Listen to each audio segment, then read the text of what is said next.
Hi, how are you doing today? Good, and you?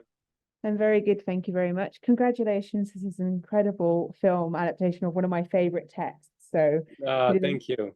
a great job. This is one of the world's most famous stories, and it's such a thick script. What was the moment that you said yes when you got this role?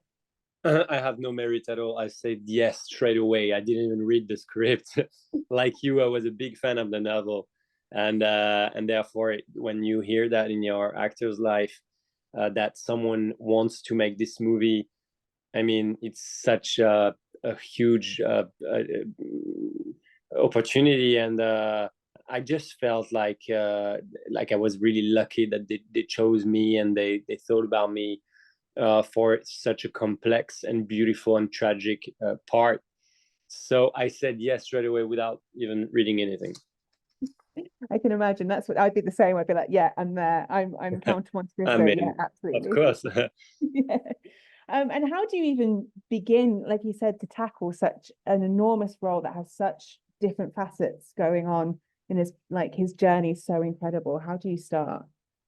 I always trust the process of the preparation, so I like to spend a lot of time with the directors and authors who writers who wrote the script, and also spending a lot of time with the horses, with the swords, with the stuntmans, and of course with the makeup artists, because there's such an incredible work there too. I know that preparation is going to build the character for me. It's a bit of a lazy thing that I'm working on my side, but I know that this amount of time, this big amount of time I'm going to spend in preparation is going to pay off also for the depth of the character. Absolutely. I mean, was there any pressure? Because again, it's such a famous French literature where you like, I have to get this exactly right. Yes and no. I've been in a few biopics like Yves Saint Laurent, and I would say this is a bit more pressure since people knew him personally, Mm. and here we are just in the imagination of people, which can be. I agree with you, a lot of pressure, especially in France, since like Alexandre Dumas is now read worldwide, but he's 100% French, but. I wasn't afraid too much. I thought they made like beautiful choices in terms of adaptation, and Mm. therefore I wasn't too worried. uh Maybe also that's the luxury of aging a bit. Like I have less pressure than I used to be, maybe. For example, I was talking about Yves Saint Laurent. That was a lot of pressure, and I was meeting his closest friends, and his lover Pierre Berger. That was a lot of pressure since also I had less experience. But Mhm. I kind of promised myself at the beginning of the preparation that I would enjoy every part of the movie, because you never know when you're going to do such a it's the perfect mix between a blockbuster when you can have fun with, as I was saying, the choreographies, the swords, the horses, and everything. And at the same time, I was back to my first love, which is theater. It's almost a Shakespearean novel, and the depth of the tragedy that is going through, that Monte Cristo, Edmond Dantès is going through. So I said, if you're not happy on this movie, and if you're not enjoying it, and if you're not putting the fear and the pressure after the pleasure, yeah, you're missing it. So, and I kept my word. Every day I was amazed, like a kid.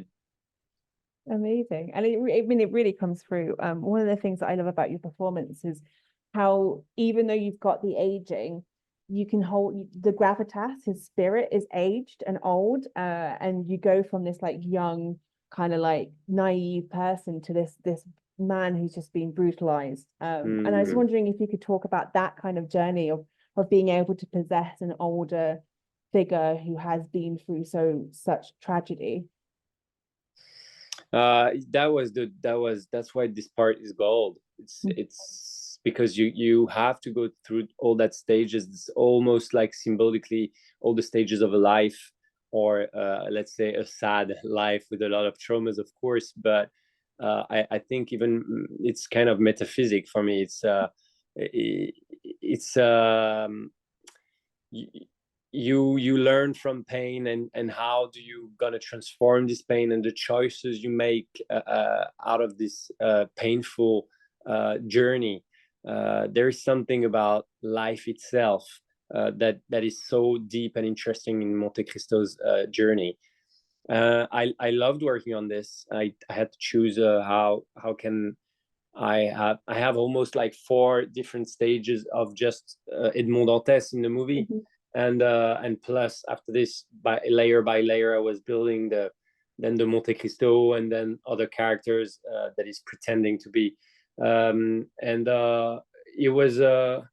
was really concrete. It was choosing the way they would walk and the way they would talk, what voice, and also the makeup helped me a lot, because obviously to play Monte Cristo, but also Edmond Dantès when he's after the jail, after the prison, is changed, and I had those prosthetics here, giving me this kind of crown like this, like we call that the lion. I don't know, lion wrinkle. We call that in France. I don't know how you call it.